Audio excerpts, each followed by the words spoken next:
Olá, senhores, sejam muito bem-vindos a mais um vídeo no canal Coruja do Carvalho e, por favor, não se esqueçam de deixar aqui o seu comentário, like, compartilhamento e inscrição e também não se esqueçam de ativar o sininho para não dependerem das recomendações falhas dessa plataforma. Dito isso, meus camaradas, vamos ao assunto do vídeo de hoje, que é a solidão programada do homem moderno. Isso mesmo, essa solidão que os homens passam é totalmente programada, mas não programada por uma seita secreta ou por um conselho superior e tal. Não, ela é programada pela própria natureza. Vamos analisar isso melhor. Hoje, os homens estão muito mais dispersos uns dos outros. Isso ocorre por conta de uma segregação de ideais, opiniões e etc. É basicamente o tribalismo que o produtor de conteúdo Epifania Disruptiva, que eu tenho certeza que todos vocês conhecem, sempre cita no seu canal, né? O homem ele é bem tribalista, vocês já conhecem a perspectiva do meu canal e a narrativa que eu discorro aqui, né? Que é sobre a evolução e o determinismo biológico que nós temos para replicar atitudes as quais fomos selecionados para fazer, não é mesmo? Então, de fato, é da natureza masculina esse tribalismo, essa divisão por ideologias, e isso sempre se exacerba em momentos de grande competição masculina, quando os homens eles afloram mais esse instinto de competição e concorrência, que é um baixo instinto, tá? É um instinto primitivo de reprodução. Eu sei, eu posso parecer prolixo nesse assunto de reprodução e de que todos os seres estão buscando reprodução, mas é a chave para entendermos o comportamento humano. E esse é um dos, na verdade, objetivos do canal, entender o comportamento humano e analisar a sociedade a partir de razões, motivações, causas e efeitos que realmente fazem sentido, para nós sabermos finalmente qual o cerne dos problemas que nós temos. E no fim das contas, quanto mais olhamos para o nosso passado, quanto mais tentamos procurar respostas e quanto mais fazemos a pergunta por quê, não é o porquê acontece o que acontece, por que agimos como agimos, sempre regredimos ao ponto comum, que é o nascimento, a replicação, nesse caso a reprodução. Então a concorrência masculina só serve basicamente para isso, não é? Nós podemos todos aqui concordar que a maior parte da concorrência dos homens na nossa sociedade, ela é frívola, é completamente sem sentido, não agrega a nada ou pior, é detrimental para os envolvidos. Não é como a concorrência de mercado, não é como a concorrência de produtos e serviços a esse efeito, não é? A concorrência masculina, no geral, ela é fútil, é geralmente para saber quem tem mais poder, quem tem mais riqueza, quem está correto, quem segue a ideologia, os valores corretos e etc. E geralmente leva a discussões que não agregam em porcaria nenhuma ou é detrimental, como eu citei. E é claro, isso acontece ao longo de toda a natureza, como eu já expliquei em vários vídeos no meu segundo canal, principalmente entre os machos, porque é o papel do macho da concorrência, de literalmente fazer uma limpeza dos mais fracos, não é? E o mais forte é aquele que se prolifera, porque é ele que ganha as competições, subjugando os mais fracos, erradicando os mais fracos, e assim rola a famosa eugenia. A diferença é que o ser humano ele é muito mais complexo, tá? Ele não só faz lutas físicas como a maioria dos animais. Existem embates ideológicos, embates religiosos, embates políticos e tudo mais. Nós somos uma raça muito mais complexa, mas no fim das contas o resultado é sempre o mesmo. Toda discussão que nós temos aqui na machosfera e toda competição masculina de baixo instinto, no fim das contas, tem a finalidade de erradicar o seu antagonista. Então essa é uma regra natural, né? O antagonista perde, não se replica, ou seja, não se reproduz. É exatamente as intenções que nós temos na política, as intenções que nós temos na biologia. Você erradica o seu antagonista. Nesse mundo, o sucesso é resumido a quem se espalha mais, a quem se reproduz mais. E é por isso que em momentos mais ginocêntricos os homens ficam bem mais concorrentes, porque lembrem-se, os homens estão a serviço desse imperativo de reprodução. E na sociedade só existem duas formas de se centralizar o valor, através do ginocentrismo, que é a centralização de valores e visões através da ótica feminina, ou androcentrismo, que é a centralização dos valores através da ótica masculina. Então, em momentos de androcentrismo, a gente vê uma união maior dos homens. Geralmente é sob um grande ideal de nação, não é? A gente tem grandes momentos androcêntricos na história, que são a Grécia e Roma antigas, o período medieval e a época moderna, não é? Que é o período das duas grandes guerras. Então, no Império Romano e na Grécia Antiga, nós tínhamos ali o ideal de império, não é? O ideal de polis, no caso da Grécia, e a religião também. Então, os homens, né, estavam sob esse ideal, mais unidos, mais fortes. No período medieval ali, nós tínhamos a igreja, não é? E também o nacionalismo ali através dos países que existiam, e principalmente aquele fundamento religioso forte. E, é claro, no mundo moderno, nós tínhamos também resquícios dessa religião e o nacionalismo, que eu expliquei no meu vídeo no segundo canal, do porquê o mundo pós-moderno está dessa forma, né? O nacionalismo ele ficou muito maior e gerou as duas grandes guerras e aí os grandes movimentos ditatoriais que se espalharam aqui para as Américas, algumas décadas mais tarde. Então, vocês já conseguem ver a semelhança aí, né? Os homens só conseguem se unir sob um forte ideal, sob um propósito. E, é claro, a gente pode ver através desses exemplos, sempre gera muita guerra, muita competição, muito sangue derramado e, bom, infelizmente é assim, né?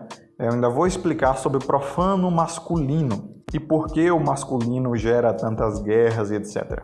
Então, em épocas ginocêntricas, o homem ele ainda fica buscando ideais, só que eles ficam muito mais divididos, tá? Muito mais heterogêneos.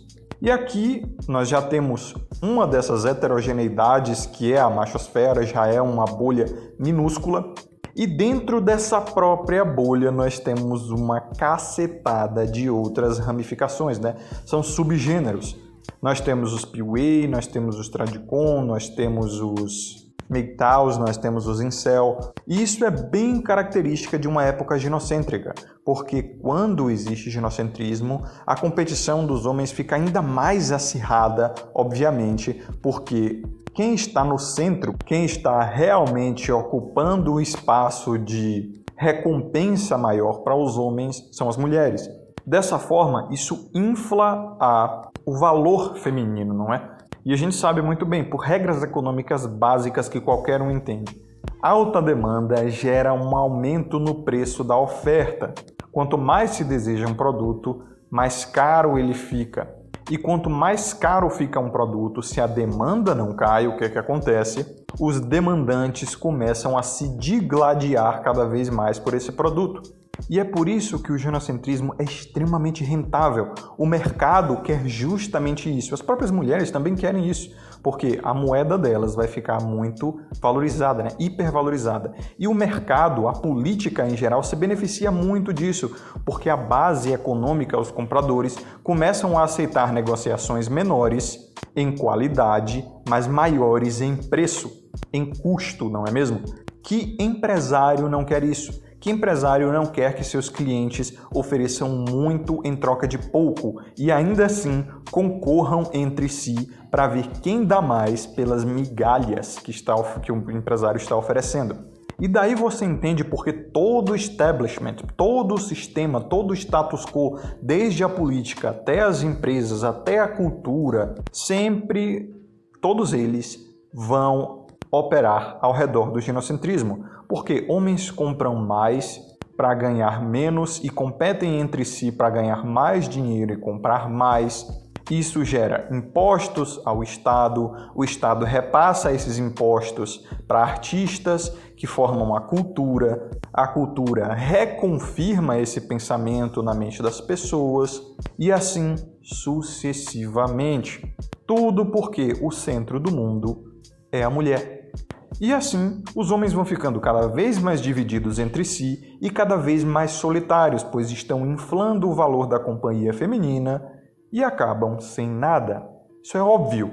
Esse é o princípio da hipergamia, tá? E a hipergamia é um dos assuntos mais discutidos aqui na machosfera, tá? E é comum entre todos os subgêneros que nós temos aqui.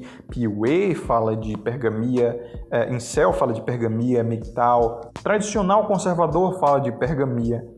Todos já discutiram a exaustão esse assunto e é um dos assuntos mais debatidos aqui, né? E essa é a prova cabal, que a motivação final do homem é a reprodução. Até em momentos androcêntricos, as competições que ficam em escala maior, não é porque eles estão mais heterogeneizados, sob grandes ideais cada vez maiores e ainda assim um tentando destruir o outro, não é? Os bárbaros contra o Império Romano, ou as grandes cruzadas, não é? Na Idade Média, ou o nacionalismo, né, os aliados contra o eixo lá no período moderno, algumas décadas atrás. Então a finalidade maior é justamente destruir o seu antagonista para que ele não se replique, para que ele não cresça e você cresça. Então a regra da natureza é e sempre será o quê? A reprodução. O poder é a reprodução.